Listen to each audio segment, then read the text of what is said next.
আসসালামু আলাইকুম দর্শক, স্বাগত জানাচ্ছি gsnewsbd.com এর টপ নিউজে। সাথে আছে আফসানা মিম।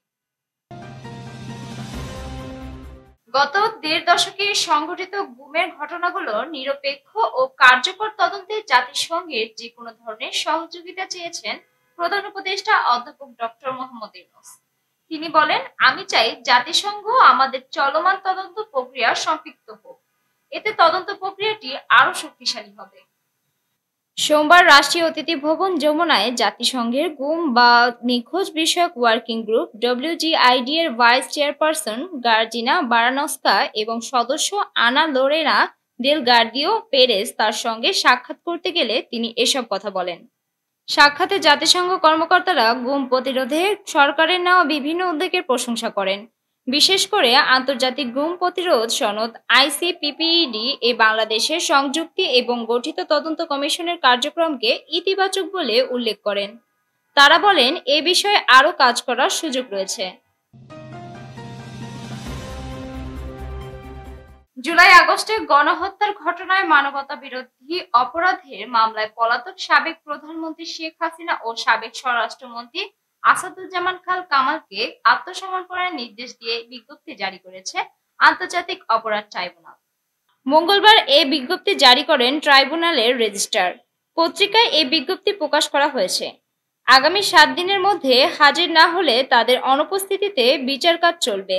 এর আগে সোমবার 16 জুলাই আগস্টের গণহত্যার ঘটনায় মানবতা বিরোধী অপরাধের মামলায় পলাতক সাবেক প্রধানমন্ত্রী শেখ হাসিনা ও সাবেক স্বরাষ্ট্রমন্ত্রী আসাদুজ্জামান খান কামালকে 1 সপ্তাহের মধ্যে হাজির হতে দুটি পত্রিকায় বিজ্ঞপ্তি প্রকাশের নির্দেশ দেন ট্রাইব্যুনাল।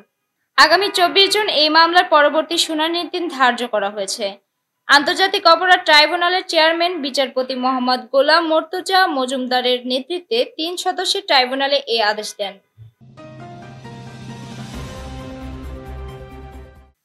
সক্রিয় মৌসুমী বায়ুর কারণে উত্তর বঙ্গোপসাগর এলাকায় বজ্রমেঘ তৈরি হচ্ছে এবং বায়ুচাপের তারতম্যের আধিক্য বিরাজ করছে। এর প্রভাবে উত্তর বঙ্গোপসাগর, বাংলাদেশের উপকূলীয় এলাকা এবং সমুদ্র বন্দরগুলোর ওপর দিয়ে ভারী থেকে অতি ভারী বৃষ্টি সহ দমকা বা ঝড়ো হাওয়া বয়ে যেতে পারে। এ অবস্থায় চট্টগ্রাম, কক্সবাজার, মোংলা ও পায়রা সমুদ্র বন্দরকে 3 নম্বর স্থানীয় সতর্ক সংকেত দেখাতে বলা হয়েছে। মঙ্গলবার আবহাওয়াবিদ হাফিজুর রহমান স্বাক্ষরিত আবহাওয়া সতর্ক বার্তায় এ তথ্য জানানো হয়েছে। এছাড়া উত্তর বঙ্গোপসাগর অবস্থানরত মাছ ধরার নৌকা ও ট্রলারকে পরবর্তী নির্দেশ না দেওয়া পর্যন্ত উপকূলের কাছাকাছি এসে সাবধানে চলাচল করতে বলা হয়েছে।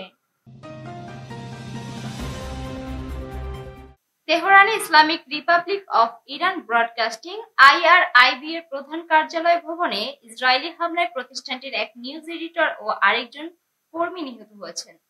ইরানের সরকারি বার্তা সংস্থা IRNA তথ্য নিশ্চিত করেছে। সোমবার অর্থাৎ হামলার দিন দেশটির গণমাধ্যম জানিয়েছিল যে ওই হামলার একজন কর্মী নিহত হয়েছেন। তবে আজ এক নিউজ এডিটরের মৃত্যুতে সংখ্যা বেড়ে 2 জন হলো। সোমবার ওই ভবনে ইসরায়েলি হামলার ফুটেজে দেখা গিয়েছিল যে IRIB ভবনে বিস্ফোরণ হওয়ার সাথে সাথে স্টুডিওর আলো নিভে যায় এবং কর্মরতদের মাথার ওপর ছাদ থেকে ধ্বংসাবশেষ ভেঙে পড়ে। কয়েক মুহূর্ত পরে সম্প্রচার বন্ধ হয়ে যায়। ফের সম্প্রচার চালু হতে 1 ঘন্টা লেগে গিয়েছিল। ইসরায়েলি হামলার পর ইরানে IRIB'র জ্যেষ্ঠ কর্মকর্তা হাসান আবিদিন বলেন, ইরানি জাতির শত্রু ইহুদিবাদী সরকার।